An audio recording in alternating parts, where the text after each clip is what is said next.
Hey everybody, so I'm continuing to learn about and spotlight organizations that exist at the intersection of food and racial justice. One such organization is the Okra Project, which, according to their website, extends free, delicious, and nutritious meals to Black trans people experiencing food insecurity. In light of the disproportionate amount of violence experienced by trans people, they've also created the Nina Pop Mental Health Recovery Fund and Tony McDade Mental Health Recovery Fund to honor Nina Pop and Tony McDade, two of the Black trans people who've been murdered this year. These funds go toward providing Black trans people with free mental health care sessions with Black female and male therapists. This podcast will be making a donation to the Okra Project, and I hope you'll consider doing the same. You can learn more about them at theokraproject.com and donate at paypal.me/theokraproject.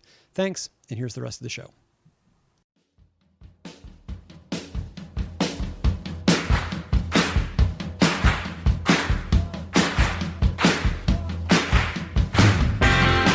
Hello, and welcome to Stay for Dinner, a podcast of cooking, curiosity, and conversation. If you love cooking, if you hate cooking, if you have no idea how you feel about cooking because you've never tried it before, congratulations, you are in the right place. I have a shard of almond in my throat, and now it seems to have gone down. All right, we're back on track. The place at the moment is my small apartment kitchen in Los Angeles. I am DC Pierson. I am a comedian, author, and enthusiastic home cook. And today it is week 2 of basically talking to, normally on the show, I have people over, I cook for them, I talk to them about food and cooking and everything that those things are related to. Haven't been able to do that for a while for reasons that are no doubt all too obvious to you. And so this is week 2 of having guests on that I couldn't have over anyway because they don't live in LA. Today I will be talking to Jaclyn Backhaus. She is an incredibly talented, smart, funny, cool playwright, and she's coming to me live and direct from New York City. She has written the plays Wives, Men on Boats, India Pale Ale. She is a Horton Foote Playwriting Award winner, and I have known her for a really long time. We were high school theater kids together, and now she basically is theater, and it's so cool. I'm super excited to talk to Jaclyn, but before I do that, let me take a sip of water and see if I can get this almond shard that I thought was gone to go away. There we go, I think. Before I talk to Jaclyn, I am going to be making tofu chorizo. I have never made this recipe before. It is from Mark Bittman in the New York Times. And the thing that drew me to it, besides it being really easy, and it's the weekend right now, and I want to do something easy for Haley and I to have for dinner, it is, it says in the description that you get a result very similar to ground meat and which takes on the flavor of whatever it was cooked with, which was always my dad's refrain about tofu when he got super into tofu. When I was, I think, in high school, he had like a big tofu kick and would sub it in for taco meat often. And when I saw this, I was just like, oh yeah, that takes me back. I'm really excited about that. And I do really like tofu. We've been trying to incorporate it more and not eat as much meat. I think a lot of people are in that space right now if they weren't already. And so I'm going to be doing this very simply, probably serving it with some tortillas, and that might be about it. But let's do a quick check of my ingredients first before I do anything else. The recipe, I'm cutting everything in half to make 2 servings.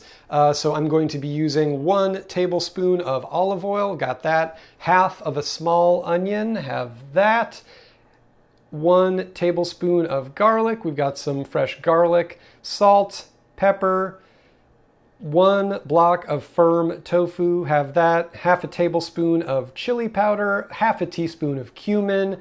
The original recipe calls for 1/8 of a teaspoon of cinnamon. I'm going to chop that down to 1/16 of a teaspoon, which really just means if I can't see it, it must be enough. And then 1 teaspoon of apple cider vinegar, or actually, I'm sorry, half a teaspoon of apple cider vinegar, and then some chopped fresh cilantro and some chopped scallions for garnish. And I'm also going to be throwing in, based on some comments and the fact that I have a super ripe tomato, I'm going to be throwing in a tomato that I'm going to chop up, just like a small one that was on the vine originally, and also a serrano pepper for a little additional heat, because we like it.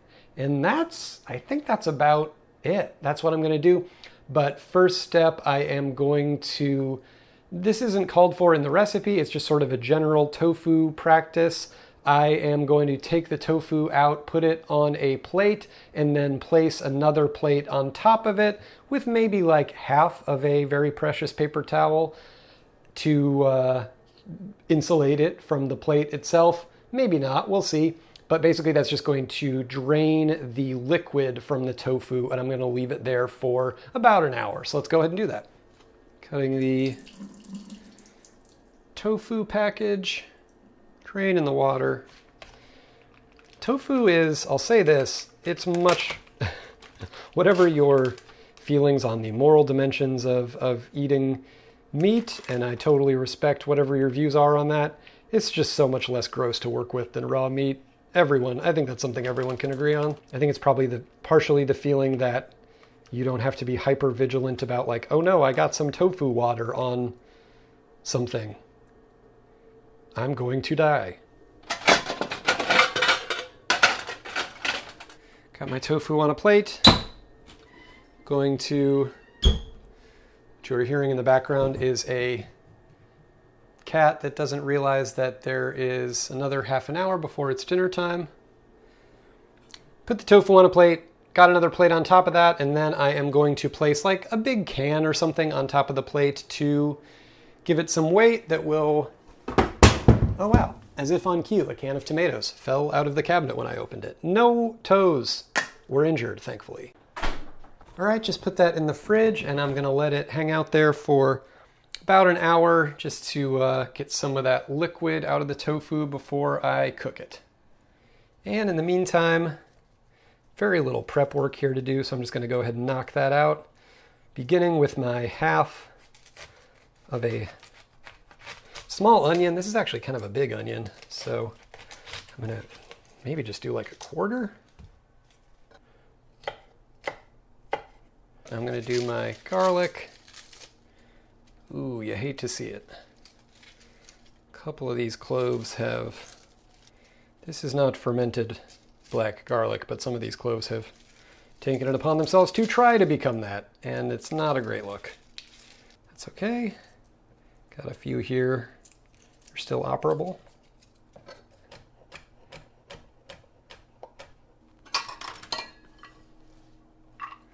Gonna put the onion and the garlic together in a bowl, they're going to get used at the same time. And now I'm chopping up this serrano. And oftentimes you will read, if you're using hot peppers, stuff about, oh, take the seeds out or don't take the seeds out or whatever. I'm leaving the seeds in because I guess the seeds, but then also the all kind of like white parts inside of it are really where a lot of the spice is, and that's what I want it for, so I'm going to keep it. And then I'm going to put that in a bowl with my tomato that I'm about to chop up, because I think I'm going to put them in around the same time, probably.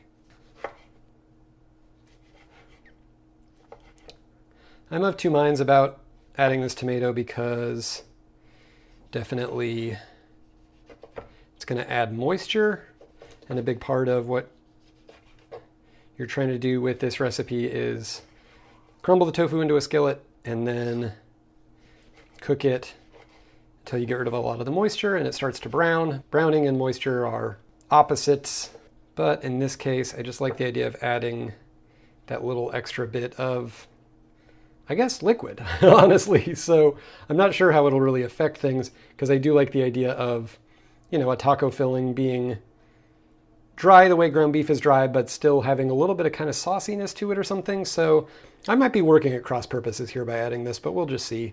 If I feel like there's too much moisture, I'll just let it cook longer and it'll cook off. And for my last bit of pre-prep here, I'm going to measure out my spices. And when I say measure, I mean more like not measure, just kind of eyeballing. So about, a big hunk of chili powder came out. My half a tablespoon of chili powder, my just barest, scantest 1/16 of a tablespoon of cinnamon, just like a couple of taps of cinnamon. Half a teaspoon of cumin or cumin. Never quite sure exactly how to pronounce that. I've heard it both ways, said very confidently. When I started cooking, it wasn't long before I realized that cumin was the operative flavor in what I thought of as like taco mix that we would get when you would get the packaged powdered taco meat seasoning that I think of this recipe as very much trying to emulate. And it's kind of warm in here, so I'm going to hold off on chopping up my cilantro and scallions because I won't be using them for a while. They'll come in at the very end. Oh, you know what I will do though? I'm not going to chop it right now, but I'm going to take out a lime because I just realized that we have some, and I'll probably serve this with some lime wedges just for a little bit of additional acid and fun. The fun of tableside lime wedges. Who doesn't enjoy that? You have to. I am trying really hard to not make myself sound lame by saying that, but that's fun. It's fun, right? To have a lime wedge. It's just fun. All right, so I got all my little pre-prep steps done, and now I'm just basically waiting for my tofu. So I'll see you all in about 40 minutes. All right, it's been a little more than an hour. Gonna check on my tofu. Oh yeah, it is swimming in decent amount of water. I'm gonna dump that off and put a skillet over medium-high heat. Use like a medium cast iron. Would use a larger one if I was making the full recipe with 4 servings. All right, got the pan nice and hot. Going to put about a tablespoon of oil in.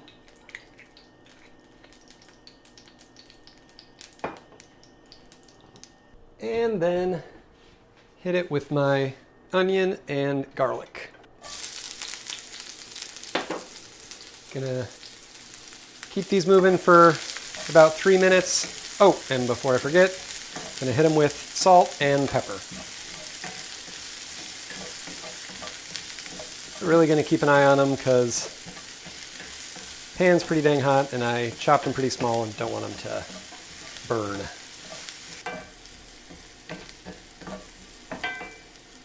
My pan was a little hot to begin with, so some of the edges are getting a little gnarly.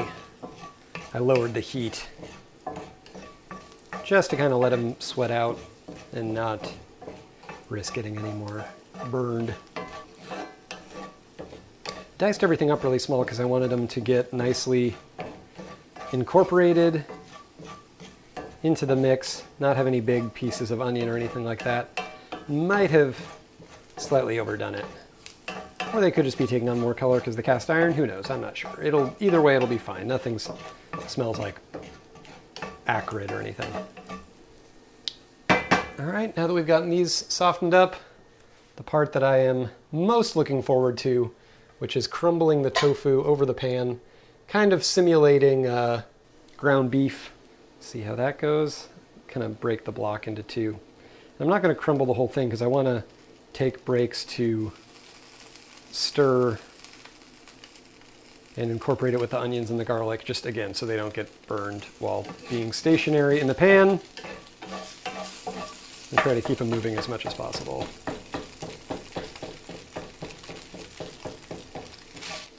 Oh yeah, it's really nice, satisfying crumble, actually. And you can probably hear that. It's all the excess moisture from the tofu. And the stuff that's not getting really crumbled, I'm kind of doing with a spoon. If only my tofu taco skeptic middle school self could see me doing this now. I sold out.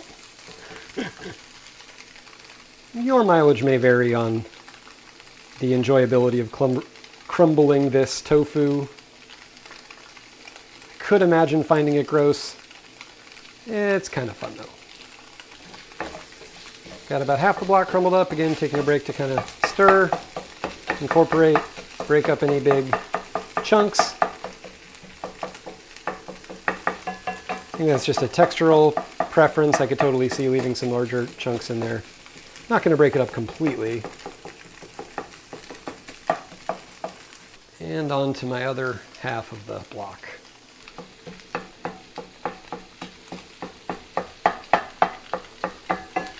All right, got the block all broken up, just going through and kind of chopping the curds up a little bit.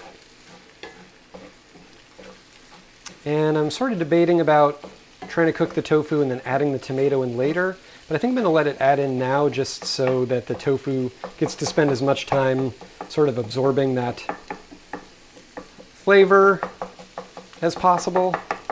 And at the same time, I'm going to add in my little additional chili pepper. Again, both of these things are extra credit to the recipe. I'm kind of wishing I chopped the tomato finer to get it more incorporated. Or maybe even added it in before I added the tofu to let it break down a little bit, because it's kind of ending up as these like larger chunks. But I'm planning to cook this tofu for a while, so hopefully they'll cook down over time. At this point, the recipe instructs us to cook, stirring and scraping the bottom of the skillet occasionally and adjusting the heat as necessary until tofu browns and crisps as much or as little as you like, anywhere from 10 to 30 minutes. I think I'm easily, with the amount of moisture that I'm adding with the tomatoes, I think I'm easily going to be on the outside of 30 minutes. So I'm going to keep an eye on this, and I will check back in with you guys in a little bit.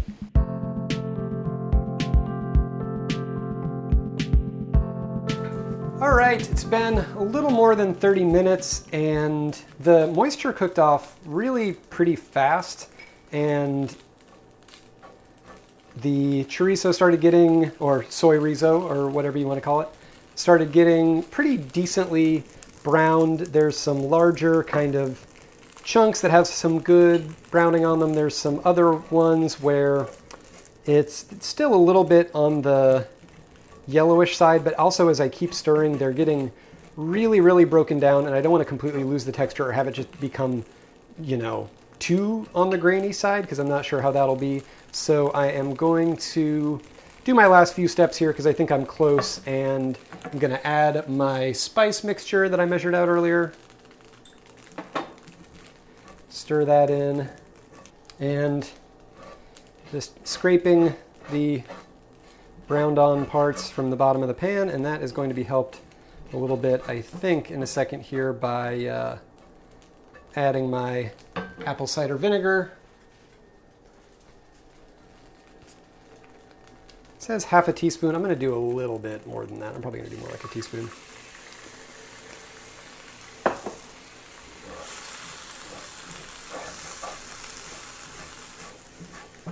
Trying to use some of that moisture to get the remaining brown parts up off the bottom.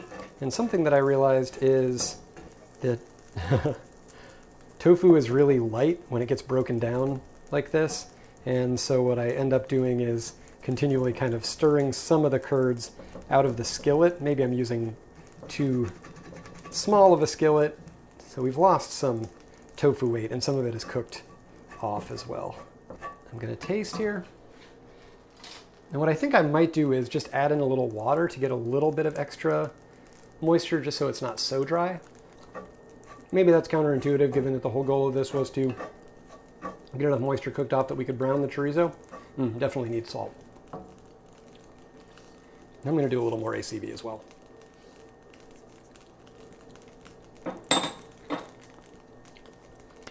And I might do a little red pepper flake. It's not very spicy. We don't really have a whole lot of like salsa or anything like that, so we might serve it with a little hot sauce on the side, just what we have, but trying to get as much heat into the faux meat as possible itself, since there won't be any real big salsa assist.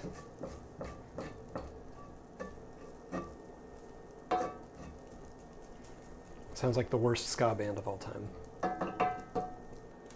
Shaken in a little red pepper flake, and I chopped up a little cilantro, a little scallion that I'm going to serve it with, some tortillas, and I think I am going to add a little water before I do it, just to give it just a little tiny bit of sauciness to it, since we're not doing it with salsa. All right, gonna warm my tortillas in the microwave.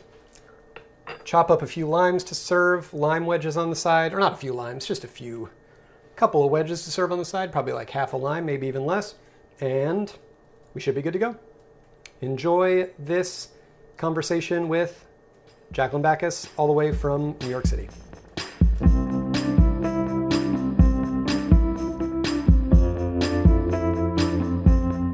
So, Jaclyn Backhaus, thank you for joining me remotely. If this were a normal recording of this podcast, I would be placing a plate of hopefully delicious food in front of you, and I obviously can't do that, so all I can do is just hope that the last thing that you ate was delicious and satisfying. Yeah, it's pretty good. It was pretty good. I mean, it was just like an egg salad sandwich. But we're taking the cue out of your book, and we actually, because we just got back yesterday, we're making homemade pasta. So we just put some pasta dough in the fridge, and then we're gonna cut it up and make some like fettuccine stuff for tonight. So my future, awesome. My future food will be very delish, and I'm looking forward to it. May your future food always be delicious and the wind always be at your back.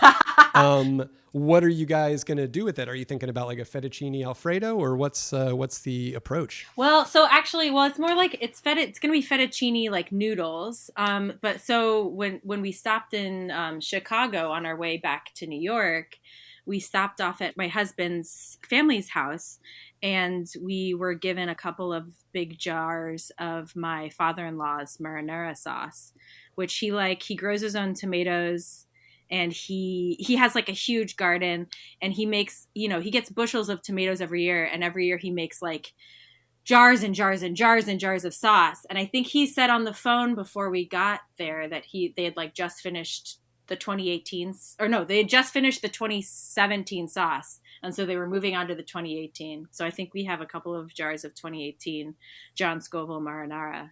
But yeah, we're just going to plop that on, keep it fresh, keep it simple. It's going to be so good. That sounds fantastic. Oh man, the idea of having jarred, fresh marinara sauce from somebody who actually knows what they're doing, who made it, is so wonderful. So they actually grow the tomatoes like right there where they live? Mm-hmm. Yeah, they have, they live in Elmhurst, right in a suburb outside of Chicago. And yeah, they have a huge garden. They've been working on it for years. And, I think it was fun to hear him talk. I feel like gardening and hearing about him talk about his garden is like one of my favorite things, because he's able to compare like yearly crops. So it'll be like, he was like 17 was a banner year, 18 with the rainfall was a little less, it was like, or there was too much rain. So it was like, it affected the crops because like it needs to be dry. He like gets really into it in ways that I don't fundamentally understand as a city windowsill gardener. So yeah, it's fascinating to me. And but yeah, he has like a full operation. Apparently a couple of years ago there was like big drama because he wanted to get chickens, and he petitioned the city or the town of Elmhurst, and he was denied. I guess there's some kind of like chicken law. So there's like a chicken ban in effect. But I was really gunning for him to get those chickens. Still no chickens, just the tomatoes and the beautiful garden. Oh, that is so You can't see my face, but if you could, it had just drifted into a reverie of the idea of being a, like, I assume, probably retirement age or around there, person living in a suburb, having tomatoes and being aware enough of them and not killing so many of them that it isn't just sort of like, we got one tomato, that you could be aware of the vintages is so, there's just such a, that absolutely. That's so fantastic. I mean, the closest I've come is, like a lot of people, we were regrowing some scallions in a jar. Yep. That classic quarantine. That's classic quarantine. And just yesterday, they were starting to get brown. They had gotten really long, and they were starting to get brown at the tips. And it was such a bummer because I don't know how good they're actually going to be, but just something about putting something in water and then just seeing it regrow as this like beautiful new green shoot was with literally zero effort was so weirdly affirming and nice, and just a kind of a little like life finds a way sort of a moment that when they were starting to turn brown, it was like, no, this can't be an omen. So I had yesterday took and planted them in what used to be a pot with some oregano growing in it and is no longer. And I planted them outside, and that for some reason I'm hoping that they were just telling me like, this is all we can grow in literally just a jar of water. We now need like soil and stuff. So we'll see how that goes. Sweet. But also now they're outside and it's been really hot. So hopefully this is just cut to me 30 years later, and this has led me to the suburban tomato jar lifestyle. Yeah, totally. I can see it in your future. Everyone's got to start somewhere, right? Like, my dad, and when I was in Arizona, my dad was getting really into like, jar, like, poking rhizomes and like seeing what happens. And he started getting really weird with it though. He like chopped off the top of a pineapple and just put it in the ground. I was like, that's not enough. Like it's like there's no, first of all, there's no way a pineapple, I don't think would ever grow in Arizona. That, to my knowledge, I don't know what pineapples need, but I just imagine it's oppressive in like late April. And then it just started browning, but he was game for the experiment. He was like, let's just see what happens with like everything. And some stuff took like, he did like chia seeds, which sprouted into some beautiful flowers by the time we left. And, he did some potatoes, and those were starting to get like really tall actually. So, but is this something that he's done, is this a new activity for him? Is this a quarantine discovery, or has he always kind of gardened or experimented in that way? He is a botanist. Or both of my parents are botanists actually. They met in botany school. Or they're both like former botanists. They've both retired the profession and like moved on to pursue other things. But yeah, like the experimenting with plants and like horticulture is like, that's like his whole thing. He was back in the day, he was doing like tissue culture and like trying to grow things from cellular, like he had like petri dishes filled with like, let's see if this grows. So like that, it's totally part of his ethos, and his whole world is like seeing what happens with plants. But yeah, they met in botany school. A lot of like the hikes we would take like in like around South Mountain or like up in Sedona. It was just like the two of them arguing about like the Latin names of plants, and me and my brother being like, cool, like, is this like, this must be how every family goes outside. But so they were, it's funny to imagine, I should say we're both from Arizona and literally like the same suburb, and you were just there. You and your family ended up, your immediate nuclear family ended up being sort of trapped there when everything shut down. I shouldn't say trapped. You guys were clearly in it, with your it folks was comfy, and having a relatively nice time. But I just mean in terms of decision making about where and when you were going to leave changed very rapidly, it sounds like. Mm-hmm. But I do all that to say, from all of because I was very much not an outdoor kid and we weren't much of an outdoor family, but from the few like field trips and things that we would go on where you would be on a hiking trail or at the zoo and somebody is pointing to what to you just mostly looks like a barren patch of kind of nothing, but there's a couple of little stands with like Latin names of plants written on them. And you're like, I don't even see the plant this is supposedly referring to. The idea that they would be actually very invested in that is very cool. That's awesome. And I also like the fact that your dad, despite being a retired botanist, is just sort of like not bringing any of, or actually, I guess I should say not letting that like restrict his enthusiasm for just like, based on my education, I don't think this would be how pineapples would grow, but why not? Like, let's find out. I think that there's something so great and wonderfully childlike and unjaded. He hasn't been jaded by botany, it sounds like. No, yeah. He's not like he's not like over the, the system didn't get him down. No,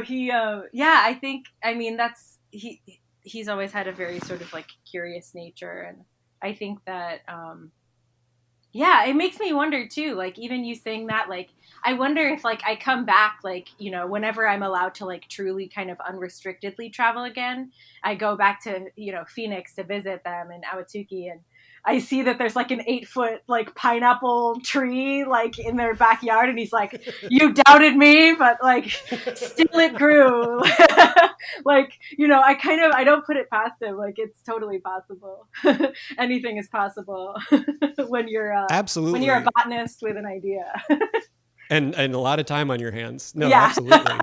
Yeah. As you said that though, it was funny where I was like, as you were saying that, I'm sort of sniffing and going like, oh yeah, no way that pineapple's going to grow. And then I realized I have no mental frame of reference whatsoever for how pineapples grow. Like I genuinely don't know like if they grow in the dirt or if they grow, it's one of those things where you think like, I get how this works. And then I realized like, I've never seen a pineapple on a tree. I don't know. So for all I know, you just lop the top off and throw it in the ground. Why not? Yeah. But you used a word that I have no idea what it means, and I would love to know, which was rhizomes. What's a rhizome? Oh, rhizome. I also don't know much about them, but I know that like a potato is one. I think that, so I think it has something to do with like how the growth proliferates. I think that there's like, rather than being like from a seed and sort of like a shoot stock, like stalking out, that like somehow the growth happens like outward. It's like outward, upward, downward. And so when you put a potato in the ground, like the roots sprout from all sides of the potato. Those little eyes poke out and they're kind of all over. And so whichever way is closest to the sun, like that's what will grow up, but that like the growth happens from all over. I feel like I'm telling you this from like a dream space and not like a knowledgeable space. Like I feel like, I don't know, like if someone were to listen to this and be like, she's wrong about rhizomes, like maybe I'll get some rhizome hate mail perhaps, but like, but yeah, I have a feeling it's like the way that like, that like the growth is different from, just like, an upward growth, if that makes sense. Well, even if that's not technically correct, I never want to learn that it's not, because there is something really great and poetic about that it's just sort of a thing where it's like, this is a plant that's just trying everything. Like, let's just throw everything at the wall and see what sticks. Yeah. Yeah. And I do think based on the control group of this one sweet potato that we've had in our fruit bowl for like probably a month or more at this point, that just started. I think it was originally like I had put it down in the cupboard that we have that is the closest thing we have to like a root cellar, basically, where anytime there's something where it's like store in a cool, dark place, it's like, okay, it's going in that one cabinet that's, for that purpose. And then also just a bunch of canned goods. And I took it out and realized that it wasn't all over, but not only had the eyes sprouted, which I had seen before, but it was starting to grow like little leaves and stuff. And it was really cool looking. And I think you can still eat it at that point if you want to. You just have to like cut the various stuff off. Like it wasn't getting soft or mushy or anything like that, but it was sort of beautiful and a little bit like, did you see the movie Annihilation where there's a lot of, oh, okay. It's I don't know if now would be the right time because it's a sort of dystopian, very artsy sci-fi movie that's really good, but it's also very depressing. Like just everyone in the movie is kind of depressed, and the central metaphor of the movie might be sort of depression or mental illness. And it's just there's a kind of a drone to the whole movie in a good way, in a positive way, but there's a lot of like whatever sort of interdimensional or alien force they're encountering kind of causes things to both die, but then also sprout these weird kind of neon plant-like appendages and figures and stuff that are really beautiful, but also super creepy. Yeah. And that's what I got going on with that sweet potato, is what I'm trying to say. It's a little dystopian, a little hopeful, but a little creepy. Yep.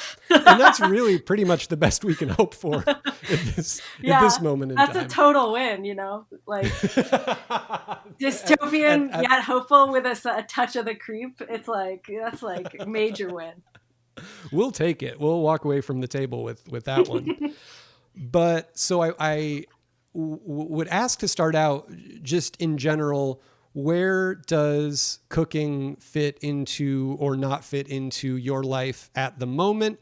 And that moment can be inclusive of like right now or the past few weeks and the sort of like quarantine space that we've been in. And then also in, the past few years of your life or whatever, I guess, whatever that means to you, basically. Yeah. I mean, I think starting with kind of the here and now, I'm like, I think I've relied on cooking like maybe a little too much to kind of, it's like the only therapy I have. Like I'm not in therapy right now. And I'm not, it's definitely like been one of the only routines I've had. And while I was in Arizona, in my parents' space, with my husband and my son, I felt in large part very grateful that we were able to be there, but I also felt like it was a huge imposition to just like let them take us on for an indeterminate amount of time. And so I kind of was like, okay, well, what I can do is cook. Like I can meal plan for us. Like I can decide what we eat. Of course, that got a little not heated, but it was like some tension around the fact that me and my husband don't eat meat, and my mom and dad are like, whatever, I love meat. So like there was a lot of like, kind of navigating eating meat versus not eating meat for us, or navigating like trying to do something like very legume forward for everyone that they would like, which wasn't, they're not picky people. But so I was like relying on it heavily, and then I fell off my bike and I broke my elbow. And I couldn't do anything for anybody. And I had kind of like an emotional breakdown because I was like, I was just relying on cooking a little too much to be like the solve, I love it. I think that I've become more adventurous, I'd say, in the last few years. And when I say adventurous, I mean like trying the easiest cake and trying like one pot, like one pot rice and lentil dishes and stuff. And like, not going like, learning how to soak my beans so I could make like a good dal. But for the most part, like I would say that all came on with similar impulses, like even in the last few years, like when I was feeling like really overworked and overtired in the city and feeling very kind of depleted by work, I always found that like cooking would kind of bring me out of a funk. And so, yeah, it's become kind of a remedial practice for me. But yeah, it's also like, when I've got, my arm's getting better now and I'm able to like lift things and like chop with a knife in, you know, small amounts now. But I was kind of like, I had this moment where I was like, oh my gosh, like I can't rely on cooking for everything. Like I should just rely on it to like have good meals and good times with people. Like it shouldn't be what like keeps me going. You know, it shouldn't be, it shouldn't be more than just nutritious, I suppose. But yeah, it like, I think it became, I don't know. I was like, oh, it's because like horoscopically, like I'm a Cancer. I'm very mothering. Like I've always felt better like in social situations when I had a job where I was able to provide for the people who I was with. And so, yeah, it became like a social crutch for me as well. Being able to be like, come over to my house. I'm cooking and like, we won't be able to like get real deep with our conversation, but like I will shove food in front of your face. Like, you know, so yeah. I love, you know, yeah. I love it. And I'm getting better at it, which is fun. But yeah, I'm also like trying to look at it as like examine it in sort of conjunction with the rest of the constellation of my life and my activities. Sure. Yeah. I to take the last part first, I know what you mean and sympathize with the idea of liking to have a job, especially around social activities, and sort of being like, here's what I'm bringing to the table. I know that Haley, my wife, definitely feels that way, and we both do, I think. And I think that once I started cooking, you know, 5, 6, 7, I guess, years ago now, I just found it to completely unlock how I enjoyed and experienced like family gatherings. If we started to like, okay, now around the holidays, we're going to do this kind of project, or we're going to take that on, or, hey, we're cooking tonight, was just such a big relief and really does kind of help. And I think this is definitely true now in quarantine, kind of just help like break up the day. If you are, like Haley had a shoulder injury from when she was a kid that flared up really bad last year. And we ended up going to Idaho to get surgery there and recover, like, so she could like recover at her folks' house and whatever. And it was a stressful time at the beginning and then ultimately a really nice time, but we were just with her parents for a month straight, which it sounds like you just experienced something similar. And there was something where it's like, okay, neither of us are really working. We can kind of work on stuff, but not really aggressively. Neither one of us is having like a 9 to 5 right now. We're just at her parents' house. And obviously the rhythms of life are they tend to get up a little earlier than we do, and they go to sleep a little earlier than we do. So we're kind of getting into that rhythm. And then it just becomes like, you kind of just end up, or at least I know I did, like all day thinking about like, what are we going to make tonight? What can we do? Okay, now it's 4:59. We can start cooking. Okay, great. And we're shifting into that mode. And it just breaks up the day in a really nice way that I've also found to be true during quarantine. But I also think like, or I can think of times when I've been home and exactly what you said, almost using it as a just like, this is almost a way to sort of fast forward through parts of the day and be like, well, it's 5 o'clock, time to start cooking. Now we're on to this part of the day. And it's just like about forcing time to move forward or to show some proof that it actually is moving forward. Yeah. I think. Yeah. That's definitely how I feel right now. Had you ever broken a bone before? No, it's my first bone break. I'd always sort of like prided myself / been a little ashamed of like being a child who never broke a bone. Like I wasn't adventurous enough to break a bone. I wasn't carefree enough to get stung by a bee or a wasp. So I avoided so many childhood pains. But yeah, here I am now, like wishing I had done it earlier, like gotten it out of the way when I was a kid, because they were like, oh, like you're young. But this is a really hard one to come back from, is what they were, or at least for people who are older than me. And yeah, I mean, apparently, like, there's all sorts of, obviously when you're older, you're not as spry as you used to be. And so like the bone breaks for the kids are like, it's pretty chill. Like they just kind of rebound in a rubbery way. But yeah, I'd never done it. I was like, ow, this sucks.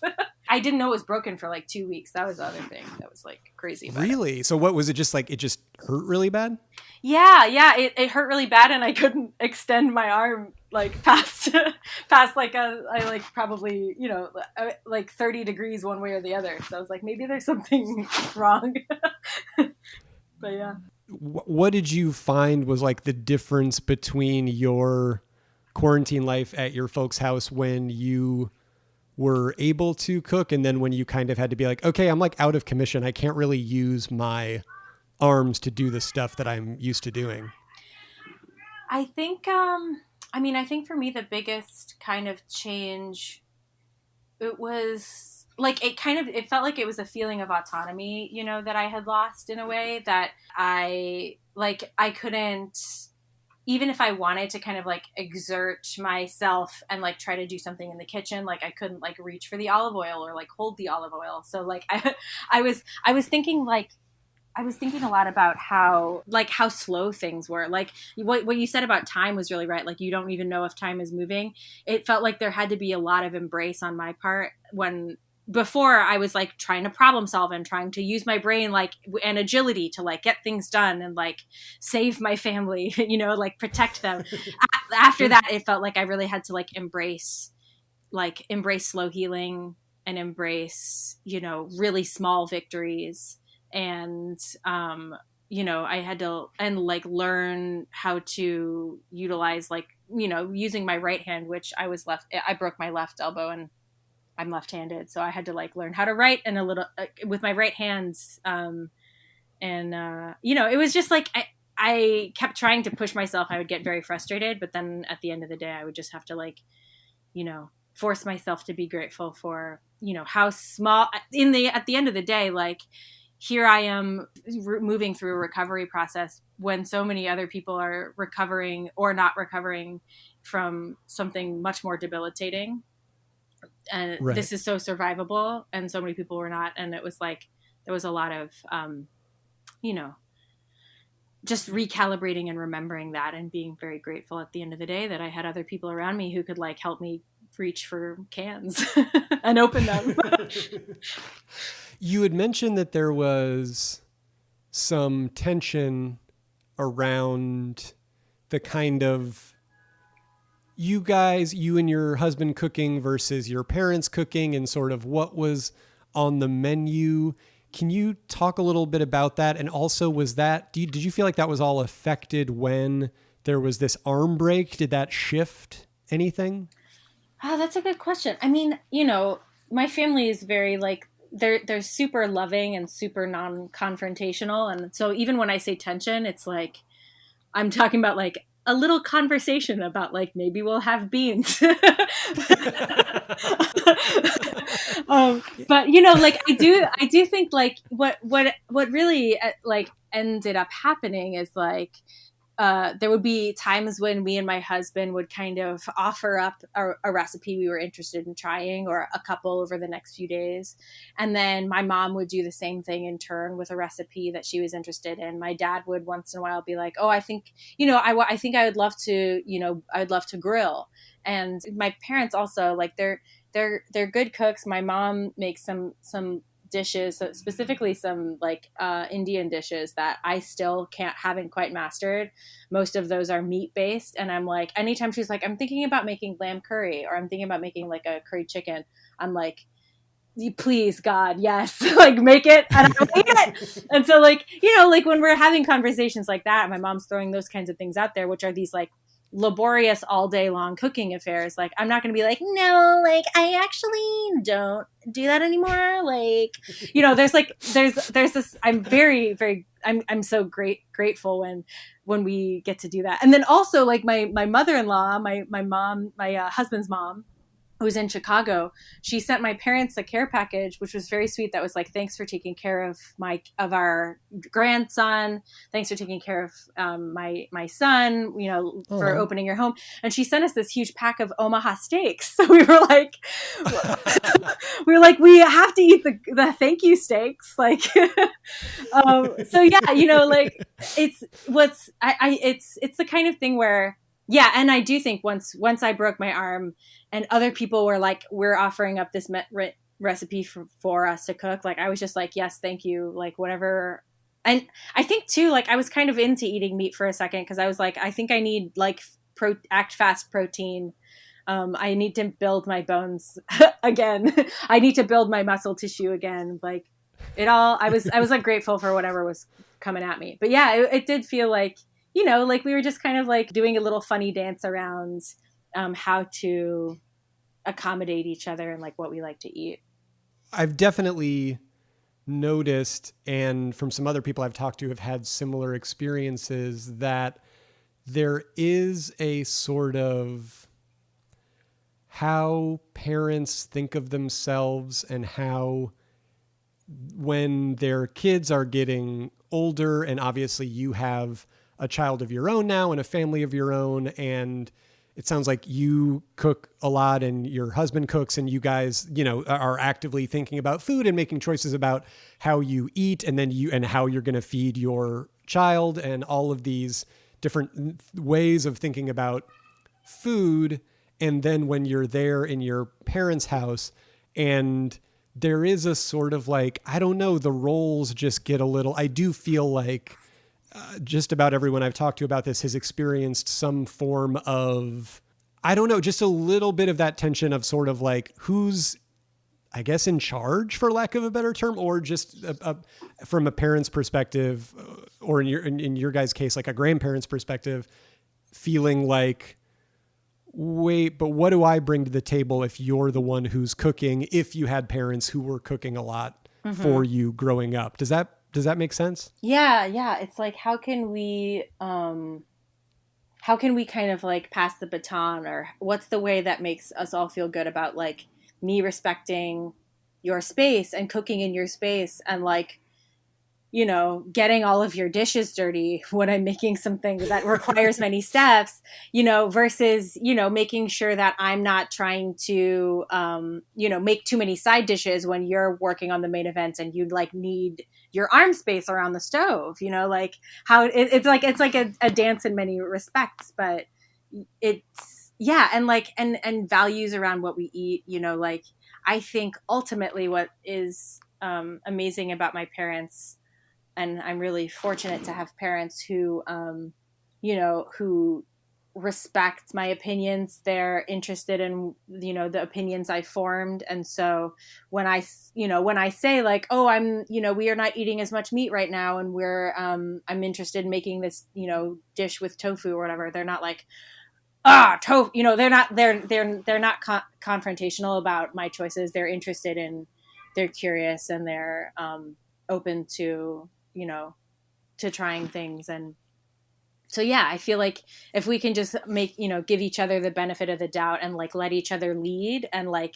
and be supporting in those moments when others are leading, then it feels like we're able to, find a nice harmonious balance. Awesome. And it sounds like you guys were maybe able to do that a little bit by like, it sounds like there was a sort of mutual brainstorming around what we're going to have next, and everybody gets to kind of feel included. Like, I kind of want to try this. I kind of want to try that. And it sounds like everybody had a little bit of buy-in also on like executing that. Has that always been the case? Has there been a pretty, I guess all that to say, like growing up, like when in your house, like who were you seeing cook? Yeah. I mean, like it was definitely mostly my mom. And I remember my dad cooking, like, he would kind of have an impulse to cook. It wasn't like a regular thing. Like it wouldn't be like maybe once or twice a week, probably not more than that. And when he cooked, it was always, very like Czech German, or like, meat-based dishes. That's like what he, what his heritage is, what he is interested in cooking is like, like sauerkraut and stuff like that. And spätzle. And or like a like a sekadiner goulash, something like that. And so when he had those impulses, like everyone's like, cool, amazing, but it was like go for it. But it was like or yeah, like when he's like, I want to grill, yeah, there was I watched that balance of like my mom being like kind of the kind of the driving force of like, okay, so like weeknights, like here's what we're gonna do, like, and then watching my dad kind of be like, okay, I think it's gonna be my night tonight, and everyone being like, great, go for it, like I'll be over here, let me know when it's ready. But yeah, I never really helped my mom or my dad cook much when I was a kid. There was a couple times when I would like help in small ways, but that's all been more recent, me cooking. Interesting. So did you feel like that was something that they might have enjoyed that you just weren't interested in, or it just wasn't, it just sort of felt like, I'm a kid, I don't particularly care. The food shows up. It's great. Like, I'm not really concerned with that. Yeah, it felt like, I mean, especially like when my grandmother was around, it felt like there was sort of like a lineage preservation that went into what we learned how to cook. And there was, in those moments, then it felt very, very special and precious. And same with like now when I help my mom, even like a couple of weeks ago when we were still in Arizona, we made aloo prata, which is like an amazing potato. It's like roti with potato pancake essentially. And it's pretty labor intensive. There's a lot of steps. There's some, there's some waiting involved. And like, I was really sort of like, oh, I'm going to follow this recipe. And then I was like looking at my mom and she's like, also you like, I'll show you some ropes and some tricks. And like, here's how we did it. And, like that there's a little bit of, there's a knowledge and unspoken and unwritten down knowledge from family that's kind of shared in these recipes.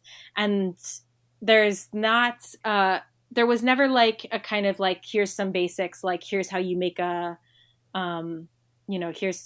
it didn't feel like a rudimentary basics. It always felt like sort of a little bit more hallowed, like, oh shit, like they're telling me how to cook something and I have to listen. Even like the way my mom makes tea is like so specific and it never tastes the same. And it's something that I actually miss now that I'm not with her, is like every day around 4:00, she was making enough tea for both of us, even if I didn't ask for it. And, she puts cardamom pods in the water. She uses Darjeeling. She lets it steep. She adds condensed or evaporated milk, and she kind of like tosses it between two pots or kind of like whips it up to a froth.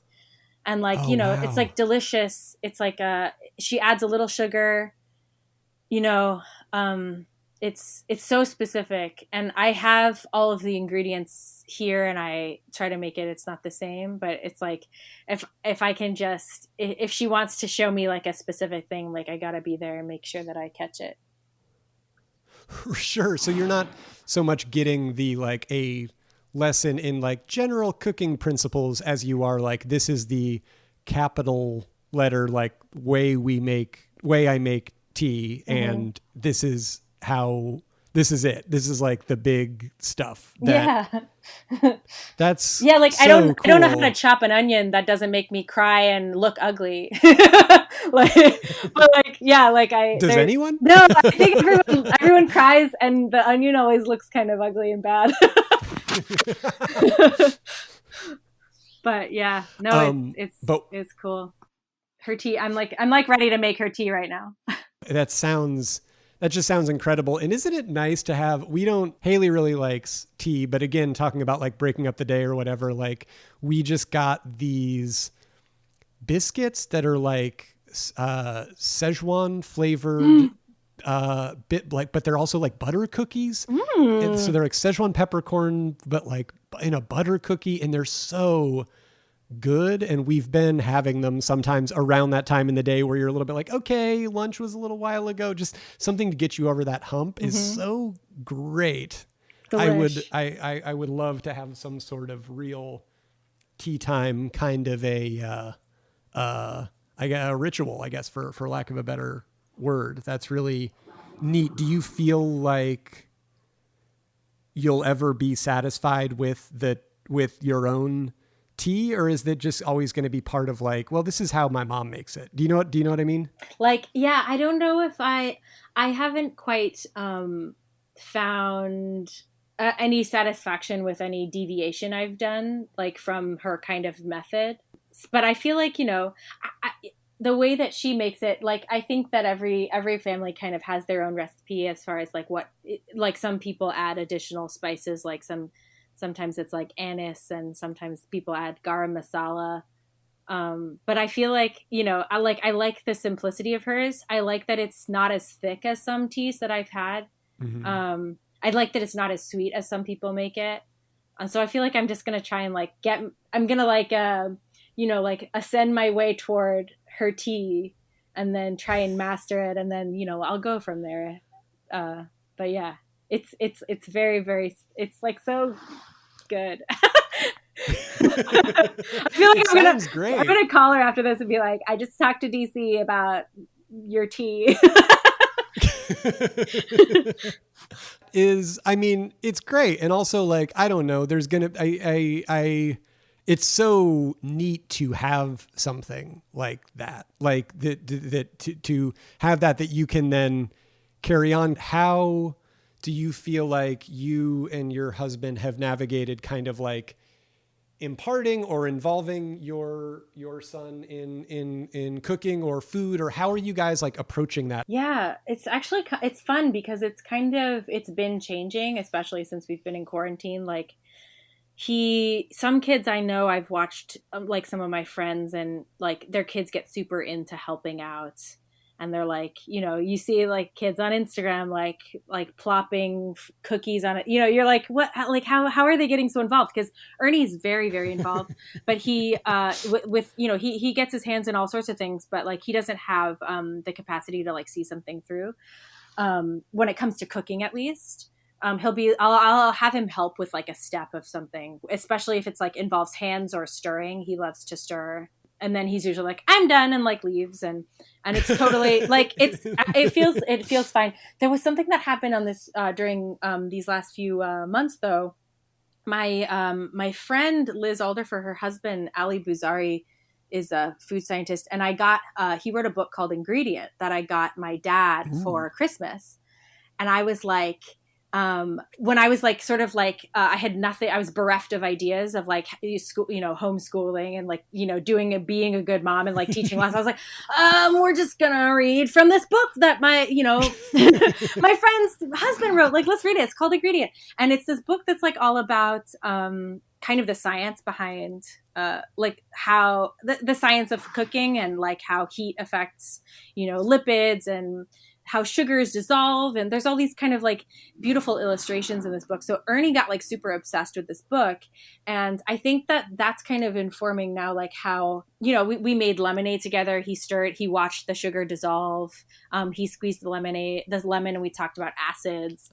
And there was something really, I think, fortifying for me, and being like, oh, right. Like, it's all just a big science experiment. You have your list of, ingredients, you have the things, the things you need to make the recipe. Then you have like your order of operations, you see it through. Sometimes it works, sometimes it doesn't. You're testing the hypothesis of like, I'm going to cook this food and it's going to come out right. But there was like I was like, oh, cool. Like if we break it down and like make one element of it fun, and make him sort of see like a change. I feel like then the rest of it is, he doesn't have to make the full meal. Like earlier when we made this, we worked on these noodles, we were just making the dough, but we started with like the sticky gooey egg and the like sort of fine puffy flour, and we watched it change into like a big ball of something.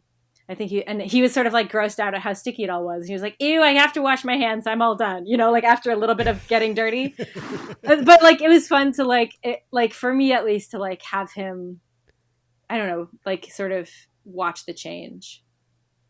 Yeah. There's something about approaching this, both like cooking and also science, from that angle that just makes me feel like, oh, I almost wish that that in school that was kind of the way they chose to approach things more. And I guess they do a little bit, not literally with cooking, but like, I don't know, stuff kids like, where they're like, you like this volcano, don't you? It blows up and it's cool. And look, it's overflowing from the baking soda or whatever.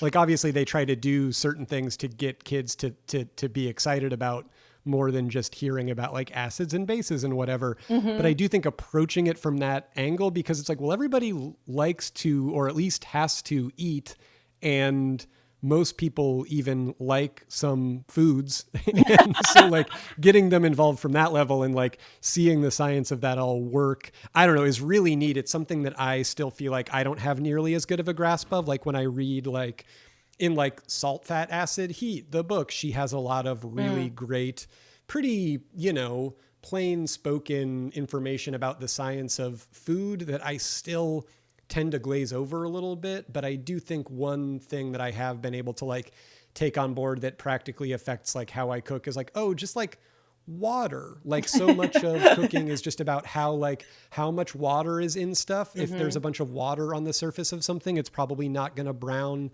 or is not going to do so very fast, because it can't brown until all the water gets cooked off or evaporates. Or if you have a bunch of stuff crowded together in a pan, it's going to steam instead of actually browning or whatever. And I don't really know exactly why that's true, but now that I know that, I actually can put that into practice, or just thinking about evaporation of like, if I'm making a thing and it's not like saucy enough and I want there to be more liquid, I can probably just add more water and stir it around. And if I feel like there's too much water, then I can keep cooking it off. And I can kind of do that a lot over and over like again. Forever. And yeah, exactly. And like, unless there's ingredients in there, like I did this the other night, and some of the stuff in it ended up getting a little bit overcooked. Cause at that point I do think it was like, okay, there's a lot of stuff in here that is continuing to cook as I'm like adding water, cooking the water off, and repeating that process. But at the very least, I know like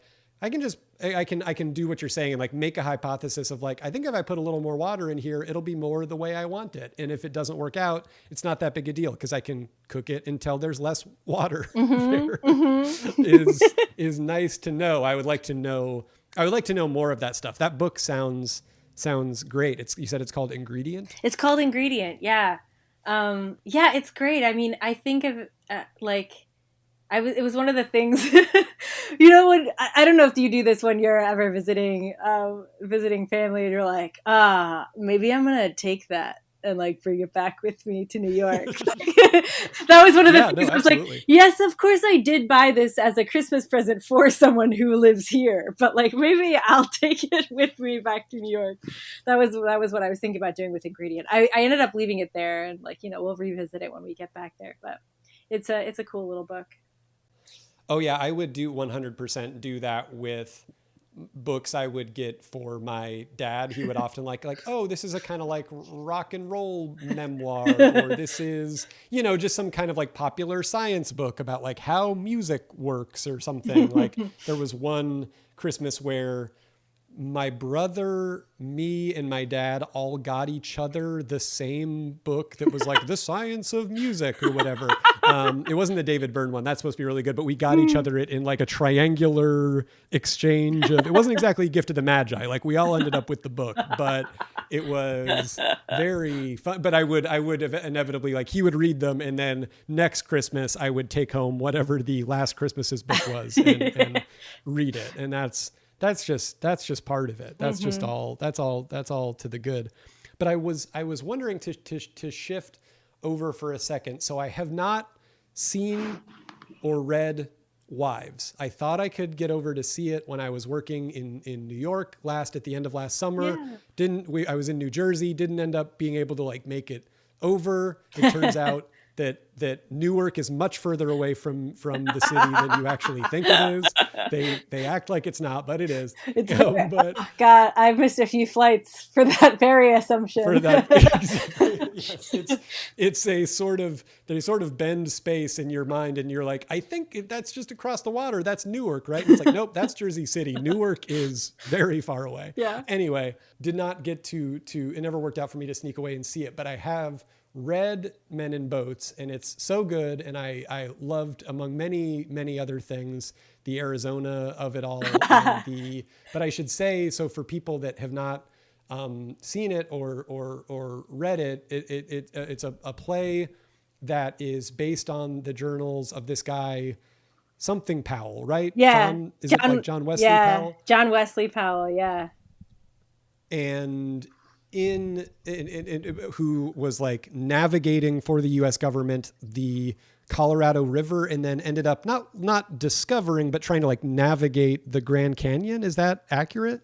Yeah, he was sent on a governmental survey to essentially, like, for lack of, I guess the terminology of the time, when we're dealing specifically with the sort of like white colonizer terminology of the time, in this sort of grand scheme of the United States, like lower, the sort of southwestern portion of the map was largely like it wasn't filled in. So and specifically the Grand Canyon itself was something that had not been like navigated, at least by the government at that up to that point. So John Wesley Powell was sent to assemble a crew in order to essentially, like, chart the Colorado River, its canyons, some of its tributary rivers, to see, eventually to assess whether or not the river itself could be commodified by the government. And it's a really, the journals of Powell are fascinating because he writes with very florid language, as though he knows that his history will be preserved. He's looking to be like, you can kind of watch him trying to be a good writer, like be like, well, this is going to be, it's like that Winston Churchill quote that's going around, like, history will be kind to me, for I intend to write it. You're sort of watching that happen with Powell. But so I was really drawn to this story because of the Arizona of it all, but like the hijinks these guys get into, like, they're kind of hopeless at some points. And, there's a lot of really interesting people that went on that mission. I mean, it's super funny, and it's written there's like a rhythm to it, but also a very sort of like, very kind of like modern, slangy, wonderful, just kind of, thing to the language of it. And it's super, I guess, accessible, for lack of a lame word. It's very funny. At one point, Powell literally says to one guy, like, you better do such and such a thing or I'll decry you in my journal, which I thought was really, really funny. But also, they encounter at one point these indigenous people, the Ute tribe, and the way the leaders of the Utes are written when they're interacting with these guys is that the sort of the white colonizer guys in boats is very, like, so resigned to being like, I know these guys are going to like fuck us over, and like they're acting like they're discovering this thing, but we already know about it, and we're being nice to them and we're helping them, but they're kind of over it in a way that's very funny, but also very sad given what you know about then, the sweep of American history and all that stuff. But their interaction kind of hinges on, and a lot of the play kind of hinges on, the food supply. And so I guess the question that I'm trying to get to is like, how does food like influence or affect your work? How do you approach it? How do you like to use it? Do you like writing about it? Like, how does it relate to your own experience of food? There's a lot of them just like losing food out of these boats. And I think I just felt like, oh man, that sucks. I know. The tragedy of a lost sack of flour. And the tragedy of losing the bacon, like major tragedies on this river run. No, that's a really fun question. It's funny because when I was thinking about talking with you today, I was like, oh yeah, like I think I'm qualified for this talk, because a lot of my writing is about, like, men on boats. You're right. It's like, there's so much talk about the food. Like anytime they eat an apple or like a corn cake, it's like kind of the highlight or the event of the scene, and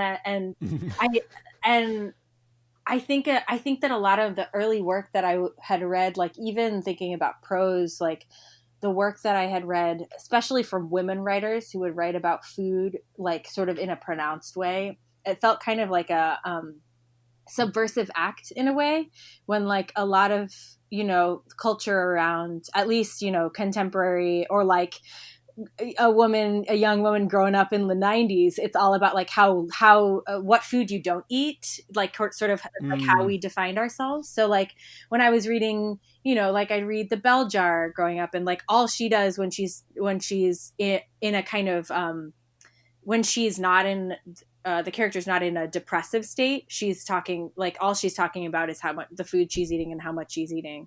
And you start to chart her illness, her mental illness, and its ebbs and flows by like whether or not she's eating. And like, yeah, I just like, I'm fascinated by food in writing. And like, I think for me, like, I think I've carried too that idea of like, okay, I want to define myself by what I am eating and what I do love to eat. And I put that a lot into my work. Another play that I wrote that went up a couple years ago in New York called India Pale Ale is actually all about langar, which is it's a service given as part of the Sikh religion, where Sikhs in their gurdwaras, in their religious institutions, their temples, they have a whole wing devoted to feeding everyone for free. And so I wrote a play about a langar hall in Wisconsin. And it's kind of based on my mom's side of the family. A lot of my mom's side are practicing Sikhs. They all most of them live in Yuba City in California, which is a very, very large Sikh community. But the being able to write about food and food that's given just like as an act of service, as an act of sharing, an act of community, being able to, write about that side of it's kind of an unseen side as far as it's a part of the religion, but we don't get to hear about it very often on stages at all. So it was really exciting for me to write about that and to explore that. And in Wives, there's like that play, it's funny, there's less food throughout the play, but like the play starts with a sort of weird French cook who's like making a roast chicken. And she's like she's like sort of like Julia Childing the recipe. That's like the opening monologue of the play. I feel like when I'm not actively writing about food, I think food is like an entry point and a touch point. It helps me find the characters. It helps me sort of access the world from like a tangible, visceral place. And it gets me really excited to be able to like watch people eat voraciously on stage. Sure. like one of the most thrilling things, and it's kind of sad to say it now because like I can't imagine a place where I'll be able to watch actors share food on stage for at least a while, while Right. all of these, while health demands it. And, but like, it was so fun to watch like all of these actors, because Men on Boats is comprised of a cast of non-cis men. It's mostly, it's women, non-binary, trans folks who are playing the characters of these like sort of like white male explorers and like, aha. But like watching them all fight over an apple and like share an apple on stage and like listening to the crunch. And like, it just feels like it tells so much more story to be able to like see how people are satisfied or unsatisfied after that, like, only bite of apple they'll have. It's like a marker of time on this journey. And it's a marker of stakes, a marker of need. And yeah, I feel like it's really easy. And it's funny because there was a line going back to India Pale Ale, which is about the langar. There's this one point where one of the characters like turns over all the food on stage and it's all prop food. And one of the reviews remarked on like how wasteful it was that we were wasting all this food. But it's because like it looked real enough to eat, and like how rude for someone to like knock over a pile of food that someone had like lovingly and like selflessly cooked for other people to eat. Like it's kind of it's a gut reaction that I feel like we all feel. So yeah. Food on stage. Oh yeah. No, absolutely. And there is something so I don't know. It just is a very there's something about it. I mean, it literally is, as you are saying, like you can fake it and it can look really good. But at the end of the day, like there are certain things like if all those actors are eating that apple, like they're going to have to eat that apple on some level. Yeah. And there's just something so about like, it's almost like the cheapest special effect in the world. There's just something where it's like, yeah, it's on stage. So it's like happening in front of you. And that's part of what's so electrifying about live theater. But there's an extra element of actually seeing people eat where it's like, okay, that wine's probably not wine that they're drinking or whatever. But at the end of the day, like they're going to have to like take bites and probably chew and swallow if we're having like a dinner scene and whatever. And it's probably pretty gross, but they probably have to act like it's good. And it's so, I don't know, there's something so kind of weirdly thrilling about like seeing people eat or the use of food on stage. I remember I was thinking of it when you were talking about the prop food. I was shooting this commercial a couple of years ago where I was like an ice cream man, and I was giving an ice cream. Oh yeah. I also if Verizon wants to start running that again, that would just be great. I don't know if that fits in with whatever plans they have, but just go ahead and do that. That would be phenomenal. I think we're all ready for it. Yeah. But anyway, it was, I'm like serving this like family. And so there's a couple of kids, these like young child actors, and the actor, this like, really funny, probably like 4th or 5th grade kid playing the son. I'm supposed to hand out from the ice cream truck a giant like banana split at the end. And it looked really good. Art department person would come over or a props person, I'm sorry, I can't remember which department, would come over and spray like whipped cream on it between takes to keep it fresh and not melty. But like basically the kid was obsessed, as was I, with which parts of the banana split were fake and which were real. So it's like, okay, the ice cream scoops are fake, the whipped cream is real. And then I just remember him going like, he was like, what about the banana? And I was like, oh, I think it's a real banana. And he just said like it was like it was the truest thing in the world. He just goes like, oh yeah, you can't fake a banana. Like, of course, what was I thinking? And I just loved that. That to me is just, there's something so wonderful about, I don't know, about just being like, oh yeah, you can't fake it. That's but good. If you could, yeah, no, I loved it. And all that to say, I guess like, we'll be back there. People will be eating on stage again at some point, and it's great. And they'll be going to theater again, and they'll be also going out afterwards and actually eating and drinking and stuff. And it'll be back. But I can imagine like that must be, I know for even more so for Haley, because she does a ton of like of improv and sketch like live stuff, and live is really what she prefers over, like that is her. She just loves live performance and I think a lot of people understandably right now just feel like, can you imagine, like how much we all sort of like took that for granted. Basically, I can only imagine like you and Andrew both being so steeped in, your lives are both in the theater that you guys, I can only imagine like probably feel that, all the more acutely. Yeah, it's it makes you appreciate everything that was kind of like second nature, or like there was no thought in the idea of like putting two people on stage and like, or like I guess there was some thought in like, okay, making sure that like people's glasses were that were assigned, when there was like a bourbon drinking scene, or like making sure that like that.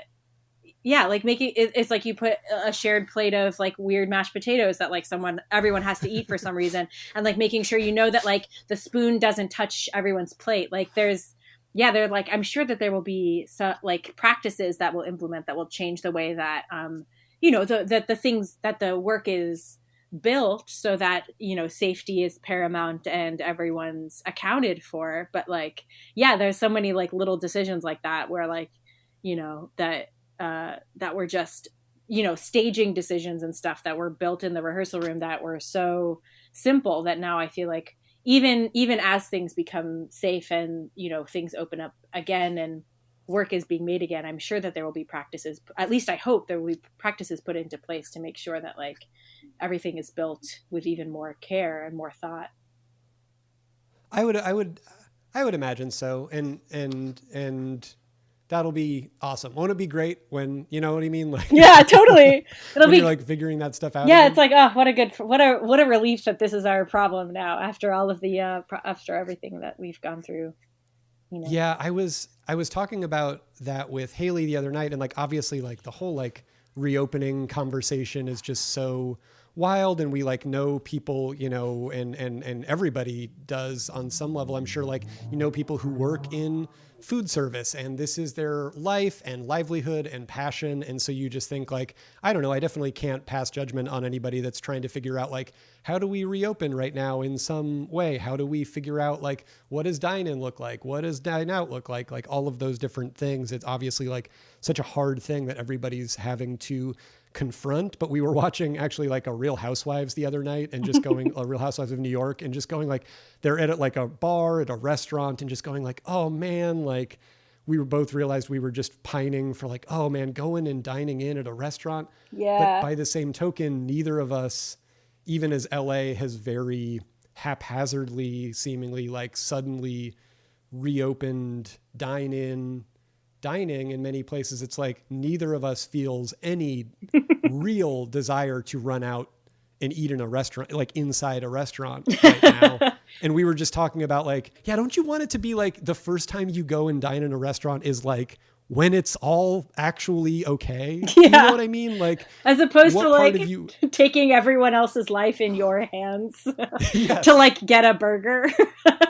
Yeah, right. Exactly. Like where it's just like, oh, the feeling that the server that you have and you are afraid of each other will be a nice element to this. Yeah, no, yeah, exactly. It's very, I can't wait till we all get to have that day in whatever form, whether it's our job or going out or whatever, that we just get to be like, this is the first time I'm getting to do this where it is in fact fine. Yeah. You know? Yeah. Like simply fine.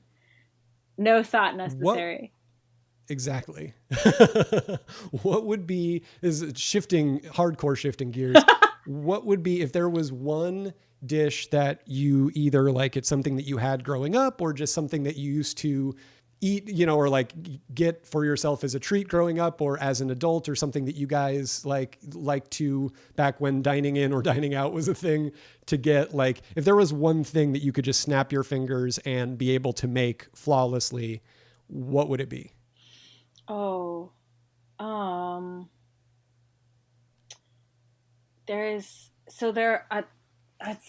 it's funny because my mind flashed to a few different things, but I think I'm going to land on this one. Some of them were meat based. I was like, I don't actually want that right now. but when I worked for about 5 years, I worked at this restaurant called Chinatown Brasserie in the city that was run by this amazing chef named Joe Ng, who he has like 300 something dim sum recipes in his repertoire. He's one of the premier dim sum chefs in the world. And he has since that place shuttered, he's opened a couple of places called Red Farm. I think there's a couple of outposts in New York. But he's an amazing guy. It was so great to work for him. And I don't know if he was the inventor of this pastry. I know that there was a pastry chef on staff too, whose name escapes me, but there was this pastry they had called custard bao. And it was like, you know, I've had custard, other types of like dim sum desserts that have custard filling. But like the ones at this place were they were like air puffs with delicious custard inside. And it felt like eating a cloud. And they haven't carried over to the new restaurant, and I don't know where to find them. I don't know how to make them. I'm sure that they're very labor intensive. I've never made, you know, as a sort of new-ish baker, I've never made something with like a filling center. So it feels like there would have to be some research, but I just wish one year for my birthday, I think I walked home from my shift with probably like 10 dozen custard bao in like a giant bag, and I went to my birthday party and like I was like, I got custard bao, and like, you know, for like whatever, like 17 friends who were there were like, yeah, because they'd like all like been to the restaurant to visit me and like had them. It was like I was like passing out custard bao like I was the queen, the queen of bao. But yeah, these little custard bao, I would want to make them, and I'd make so many just for myself and some to share. Thank you. Well, we appreciate it. But Joe Ng, come up off the recipe. Where is it? Where is it? Where you at, Joe? Yeah. Well, Jaclyn, thank you so much for doing this. I really appreciate you taking the time and coming on. I know you all are just getting back into town, so I extra appreciate you taking the time to come on and do this. It's been awesome. Yeah, it was so fun to talk to you, and yeah, so fun to talk about food. And thanks for having me. It's truly a pleasure.